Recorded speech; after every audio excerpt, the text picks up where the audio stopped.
Hey, welcome to the Running with Kelly podcast, the first one of 2025. 2025, welcome. Happy New Year. Happy New Year, everybody. Good to see you. Yeah. So we're going to talk a little bit today, or on New Year's Day, about how last year went. Challenges we might have had. I don't know if you've had any. Yeah, it's been a little bit of a challenging 2024 in the running world for me, at least. I know it was a little bit for Kelly. So we're going to recap that and we're going to look forward to 2025. So let's just start in last January. One of the things I loved about last winter, and I love about every winter, is Kelly runs this fantastic strength training class for runners. And that is a great way to start the new year, healthy and strong. And I never feel stronger than when I'm actually doing strength training. You know, it's so funny because if I'm not teaching the class, I'm not great at doing it myself. But most runners just want to run. We're thinking about the time that we have to dedicate to exercise and we want to spend it running. I get it. But it's super important to add in strength, hip mobility stuff, core, and we cover all that in the class. Yeah. No, it's really a fantastic class. She runs it like we do these intervals where it's a little bit of cardio, strength, core, and it really helps you stay injury free. And one of the things I really want to do in this year, 2025, is stay injury free. And we'll probably touch on some injury stuff. And I know Kelly will, because her year started off with some injury stuff. So it was great. So we have Sunday morning option at Covenant United Methodist Church. That starts this Sunday, the 5th of January. And it's $10 a class. You get an hour of workout there, and all the proceeds from that will be going to the church's Uplift program, which helped make the entire building accessible with an elevator, lifts, accessible bathrooms. So it's a really cool thing. It's really beautiful what they've done in there. It is, I love that work. So I'm glad that your proceeds will go to help that. And it's a great class, and we have a lot of fun. And I always find I'm a little sore the first couple of weeks because I'm like, oh, I'm in great shape. I run, and then I do that, and then I think, oh, I'm not in that great shape. so hopefully you'll join us for that, because that is a great way to start the new year off, and a great way to be indoors and working out. Because even though we've gotten very lucky so far with winter, there's going to be times where it's going to be really cold and it's going to be snowy, and you're going to want to do something. So that would be a great way to stay in shape. Yeah. So, and we have a Thursday option too. That starts the third Thursday, I think, in January, and that's at through Community Ed in West Irondequoit. So you can look at West Irondequoit's Community Ed ad and register there. Yeah, that would be great. So twice a week on top of some runs, and you'll be ready to go once racing season hits. So let's recap a little bit of 2024. So Kelly, how did your 2024 start? It started with running 30 seconds at a time because I was injured with the Achilles. It was so bad. But I did PT, and then I moved to getting some chiropractic care. And then I started going all in on the run, walk, run method. And I love it. I was able to work back into doing, I think my first real race was the Seneca 7. We did. Yeah. And then I can't think. We did candlelight relay, which was super fun. We did a bunch of relays this year. That's last year. This past last year. And that's one thing I love, and we'll get into talking a little bit more about relays to come this year. So, but just as I was coming back from injury, I think we could mark probably that candlelight. Yeah, so candlelight was a race I probably shouldn't have done, because at that point I was beginning to fight some plantar fasciitis in my left foot. And I ran on it anyway, which they always tell you not to do. So then I spent about 6 weeks not running. And the best part of that was when I went to the orthopedic doctor, he said he didn't like runners because we didn't listen. And he's right. He's right. I'm kind of terrible at listening to good advice about my own body and health. But I'll admit I did exactly what he told me to do. And I stayed away from running for 6 weeks. I stretched like a maniac. I did the bike. I did the elliptical, and I'm running again, but I am more cautious now. And what I mean by cautious is I'm not running 3-4 days in a row. I'm mixing in some other stuff. I'm taking some days off. And interestingly, my mileage really hasn't slipped that much without running consecutive days. So, and it's like the run walk thing. I think you find that your pace isn't that much different adding in those walking intervals than if you're just straight running. So there's just so many options and ways to run and to be healthy with it and to be happy with it. And that, I think, was my biggest takeaway from 2024. Um, yeah, for sure. And I have found that the run, walk, run method is just giving me just enough of a rest so that I can run a little bit better. I did that half marathon in 2:05, and that's from not running a whole lot. And Yeah. I think it's because giving yourself a little bit of break. I don't want to throw my age into the ring, and I don't want to mention that you're in my age group now. But we did a race a couple weeks ago, and it was the first in our age group together, and I'm never going to beat you. No, but it's different when you get to be in the second half of our century. Is it something? Yeah, You're right. We're in our second. Yeah, I guess Something we're in like the second that. half of the century. I don't know how you'd say that, but north of 50. yeah, north. You're just north. I'm a little bit more north, but you do have to train differently, change things so you can do it healthy. And one thing I know, looking into 2025, as we're into this new year now, is taking time to do the strength training, the core, the hip work, and to spend time warming up and spend time afterwards in recovery. We were talking about warming up. Yeah, so it's funny. I've started playing a little bit of field hockey on the side, just pick up games. That was my sport in high school and college. And I played Friday, and then I played last night, and my body is telling me that I'm doing something different. And so I need to make sure I warm up and cool down from that too, because that's important. Whenever you move your body and start doing things, it's really important to warm up and cool down, and really also doing a lot of that dynamic stretches and the drills and all of the stuff that Kelly teaches us on Tuesday nights. So yeah, so it's really important to do that. We did put a thing out for other Running with Kelly runners to see what their highlights were and challenges were over the last year. And I know runner RWK Megan, she specifically mentioned that she did the nocturnal 12.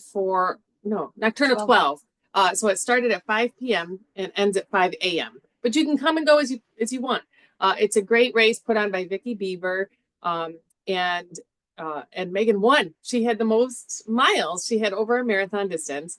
So that was definitely a big cool thing. And I'm sure she wouldn't mind me sharing. A challenge would be an injury, probably overuse from all of that running. And so she's kind of coming back into running through in 2025. And her big goal is to get a PR in a half marathon. I know RWK runner Sarah, she is a triathlete. And if you've seen the podcast, that podcast when we had her. That was really good because she came back from injury too. That was a couple of years ago. But you want to talk about success coming back from injury because, Sarah will talk a little bit about you here.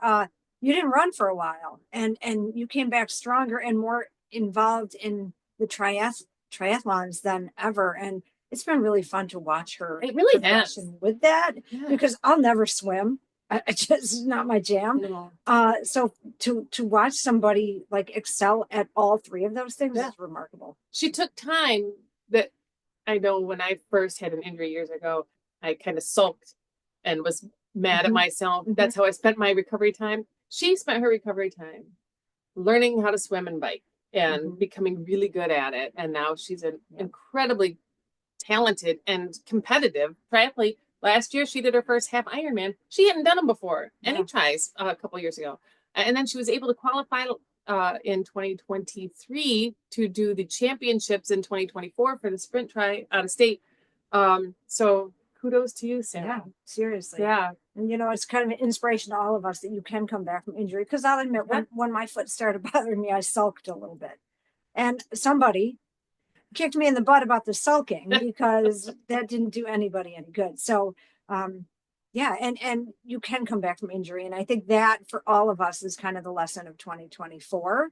And it doesn't necessarily have to be, due to age because, like Kelly talked about Megan's a younger runner. I mean, it can happen at any point. I know cross-country runners in high school who deal with injuries. So a lot of it is just about running smart and that's kind of our takeaway from 2024. But what was your highlight of 2024?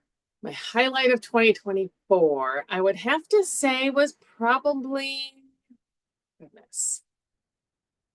That is a tough question, and you would think I would have been prepared because we were prepared, so well prepared for doing the podcast. We were, yeah. I think my highlight might have been doing that Jello half marathon in October, only because again coming back from the injury, and learning how to do these run walk run and being able to do so well with little training with that method, and to still feel like I could have kept running the next day. I think that was probably it for me. How about you, Alex?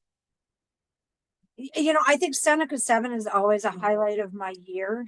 Not so much because it's like, oh, I'm going to PR, I'm going to do great, but I love the friendship and the camaraderie of relays. You'll see too, I'm wearing a Ragnar shirt. We've done Ragnar's. I'd love to do another one of those. I've never done an overnight one. I've done sprints because it's kind of cool. I don't know about sleeping in a van, but down by the river, or on the road, wherever it is. I don't know if I want to do that. But I do love a relay race, and so that was a highlight for last year, and I'm looking forward to that in April again this year. You did a couple relays last year. Yeah, because we did candlelight. Injured. Yeah, injured. Hopefully this year won't be so injured for candlelight. So, and that's a fun race as well, and you can relay that. There's just a lot of opportunities to relay now, and that is something I really, really enjoy doing. So I think that was probably the highlight of my year. I'm runner of the year in my age group.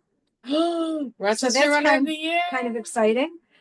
So if you ever get a chance to run a lot of the runner of the year races, you get points, and then you can win a coffee mug or something. And so the Greater Rochester Running Club puts that on, and that's fabulous too. So any chance you get to run and to feel strong is great. So I ended the year relatively strong, which I'm happy about. When you think about that, Alex, you had 6 weeks of no running. I did. In the middle of the year. Like mine was at the beginning. I had all year to recover. Yours was in the middle of the year. Yeah, and you still were able to. July to essentially September. August, like my first time running back was Heritage. Oh, that's right. Like I came in. Didn't you win your age group? I came in completely cold too. Because I think maybe I had run once or twice before that 10K. So, but that's pretty cool. Part of it and what I learned from Sarah is go and stay active. I got on the bike a ton during that month and a half I wasn't running. So we've become lovers of bikes. So as we look forward to this year, 2025, I know as far as running with Kelly, I would love to add more runners to our family. So if you're out there listening or you're not sure, give me a call. And one of the things that I decided to do, because I learned to bike, and I did, actually, one of the scariest things I did this year was I went to Lake Ontario to swim with the RATS group, which is a Rochester Area Triathletes group. They had an open water swim on a Thursday night. Brave. Oh my gosh. For you. I was terrified. I was terrible. The people there were they were so welcoming. They didn't treat me like I was terrible. But the guy who is a swim coach, I think his name is Simon, did give me some tips. I'm sure I looked like I needed them. Like literally I struggled, but he gave me some tips and some wonderful friends. Sarah, of course, and Jennifer was there, and they just kind of took me in and encouraged me. And so I'm like, I think, I'm going to try doing this, try. So I did register for the Rochester Triathlon, which is in the end of August. Okay. So I got 8 months. I'll bike with you. I would love that to practice. Yes. I won't swim. If anyone out there wants to swim with me, I think I'm going to pick a couple days to go at 6 a.m. at the IHS. Running high school. You on with a whistle. Can I have a whistle and like the timer thing? Like, are we going to go with that? Yes. So that's my big thing is because I'm nervous about it. And when you register for a race and you're just like, it's just another race. I don't know. I feel like the magic is kind of gone. But if you register for a race and you're like, okay, I'm going to have to work for this. I'm a little anxious, a little nervous, but that's like the good stuff. Yeah, you want those butterflies. You want that's the butterflies. That's important. You want the challenge. Gone, I love that feeling before a race. Like so I crave that. Yes. What's going to be your butterfly race? I like yeah. You know what? I don't know. That's a really good question because I get, and we've talked a little bit about this. I get like race ADHD that I want to do all these really super long distances, like Mind the Ducks, which is one of my favorite ultras. Did you register for that, by the way? So not yet. I will. It's on the to-do list. But I also want to get fast for 5K. So I always struggle with what I want to do, but I think I want to do some destination races to see some different places and do some different things. My sister and I are going to do the Philly Half Marathon in November. So that's going to be fun. So Melissa, if you're listening, I'm excited to do that with you. That's always been I did it once and it was great. I know she's done it a bunch of times, so that'll be really fun. And we had talked about wanting to do it this year for my 50th birthday, but we didn't register in time and it closed out. So that's another recommendation. If there's a race you're eyeing, register for it early because some of these races now really do close out pretty early. And if you miss out on it, it's kind of a bummer. And so we got bummered out of Philly this year. So we're going to do that next year. So I'm looking forward to that. But there's just some I don't know, different things this year. I want to do some different races. And that's what I want to do, I think. I love it. So I do love the idea of destination races. So this year I'm also going to be involved in Can Lakes, not running it. As you know, we talked about Can Lakes. I've running it, but not running. So I'm really excited. There's we love Gil. He was a race director for quite some time and he's retired from it. But I'm excited to be assisting the new race directors, and so there'll be more to that to come. So hopefully you consider doing. Maybe I'll do Can Lakes again. Can Lakes is beautiful. If you ever have an interest in doing an ultra, that's pretty challenging. I mean, all ultras are challenging, but Can Lakes has some hills that are pretty big. Yeah. It is so pretty. When I did it a couple years ago, I ran with one of our friends, Dan, and he got so tired of me saying, "Oh my God, it's so pretty! It's so pretty! Look at all the the leaves!" And it really is gorgeous. So I would recommend that race if you're thinking about it. So follow my finger. Yeah, I think another big goal for us, probably both, is to stay injury free. Oh, cheers to that. Cheers! No more injuries. We're gonna do our cardio strength class. We're going to do our warm-ups and cool downs and mobility drills and focus on hip strength because a lot of injuries just stem from the hips. And that's a whole nother couple of podcasts. So, and as far as the podcast goes, let us know if you want us to cover a topic. We did books once. We could do different books. If there's any guests you want us to have on, we could have, I know Sam Hansey, is sports psychology. Really, she does a lot of mental health stuff, so we could have her back on, a nutritionist back on. Great. Whoever you want to hear from, let us know. We'll get them on. I don't know. Is there anything else you want to think we covered? I think we're ready to run, and first of the year, New Year's Day races. Good luck to everybody. Have fun. Be safe out there. Oh, we have a race tomorrow. Yeah. 7-mile New Year's Day resolution run. 7.5 death march in Mendon. It's fantastic, though. It's going to be pretty and it's not going to be freezing. Oh, wait. No, today's tomorrow. We had a great race. Yeah, it was great. All right. So, truth be told, we're recording this on the 31st, but we're releasing it on the 1st. Yeah. So that's why we said tomorrow. So we're doing a New Year's Day race. It's 7.5 miles. There's still time to register, I think. But not when you hear it. Right. After this, there won't be. It'll be after. So, wow. We got it. We have to, yes. So anyway, thank you for listening. And we just, again, leave us comments on stuff you want us to cover, questions you want us to answer. Maybe we can even do a live Facebook thing where you can call in or write in or whatever. It would be fun. Come join Kelly's class for the strength training. That's really that's a great January focus. Yeah. All right, you guys. Thanks for joining us. Thank you. We'll see you. Happy New Year next time.